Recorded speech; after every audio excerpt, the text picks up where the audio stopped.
Salisbury, Maryland. We're going to vacuum all these other shavings. We've already cut the hole. Again, the hole cutter has not been the greatest. I've put these, wherever. But the difference on this is we have a pickup tube on it. We have a filter. So we need to make this so that it was the exact right length, and because of that piece on the bottom, you have to put this all together beforehand. We couldn't find a single length that would be exactly what we needed. I believe this is a, forget whatever, but we didn't have the right size. Everything else was either too long or too short, and it would come out, 6 inches or whatever on it.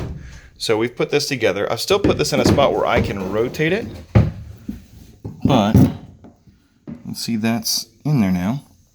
And give me a second, I'm going to put the thread back on here. All right, and I'll tighten it just a little bit more, but now you can see how close that is to the bottom.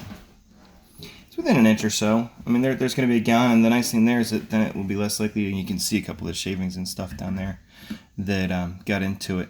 But if you try and then thread all this stuff into it, it's just a pain, and then that's going to not want to stay attached. So by mounting it all to the bulkhead before you thread the bulkhead on top, that allows you to accomplish this without a gigantic mess.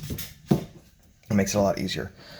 So this is going to be our outlet that goes down into the proportioner right there. And then this will be our fill line. It is a bigger bulkhead than what we really needed, but we had a bigger bulkhead, and so obviously use that for the fill. We're going to have basically 3/4 or 1/2 inch or whatever hose. We'll run whatever we have some extra of. We're going to run a fill, just put a barb on there, 90, have that go along where you see it says SH fill pickup. We'll just go right along this top bit. And then that way also at that other end, we'll be able to cam lock onto it and have a ball valve at that end. That way when we're done, just lift it up. It'll automatically want to drain through there, or if we've switched and have run air through it, that way we're not having any bleach leak anywhere in here. This is solid, that's solid. Put the lid on this, we'll vent that out through the ceiling, and obviously clean up all these shavings.